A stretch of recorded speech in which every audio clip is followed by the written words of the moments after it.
हमरा के तू छोड़ने जाए छे मुँह मोर के, हम अपने चल जेबोगे जान शहर छोड़ के। हम अपने चल जेबोगे जान शहर छोड़ के। किया हमरा के तू छोड़ने जाए छे मुँह मोर के, हम अपने चल जेबोगे जान शहर छोड़ के।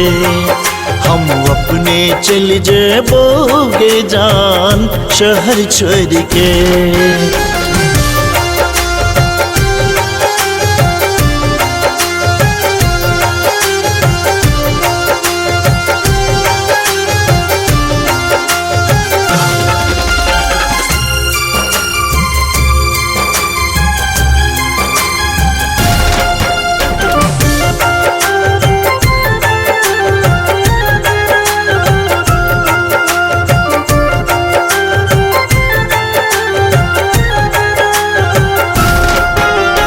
कौन कसूर जे कहे दिल एहन सजा, पहिने प्यार सिखेले फेरो दिल दगा।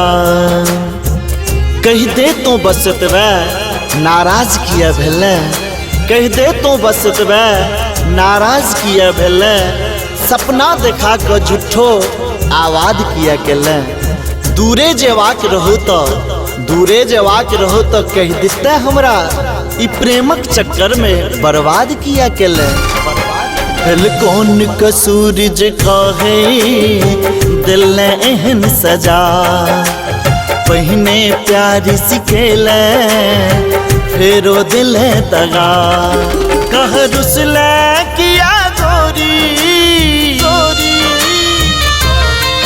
कह रुसले किया गोरी, दिल सा दिल जोड़ के।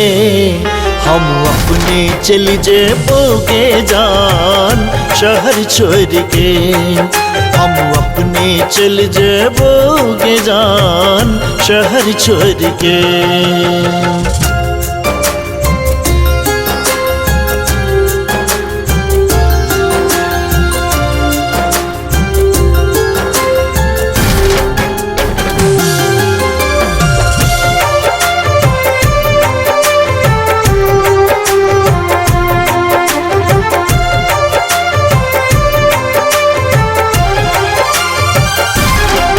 हम तोरा बिसरने पेबो हाँ दूर भजेबो, तो चैन कोना कर हम याद तएबो।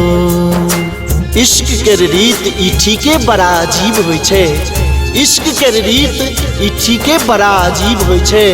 भेटे हमदर्द जिंदगी में ओ नसीब होइ छे। मोहब्बत टूट गेल जकर, मोहब्बत टूट गेल जकर, कहे ओ धनी हेतै कहन डूबली अश्क में किस्मत बड़ा गरीब होइ छे। हम तोरा बिसरने पेबो हाँ दूर भजेबो, तो चैन कोना करवे हम याद तएबो। तो घायल के ले करे जा, तो घायल के ले करे जा डोर प्रेमक तोड़ के। हम अपने चल जेबोगे जान शहर छोड़ के।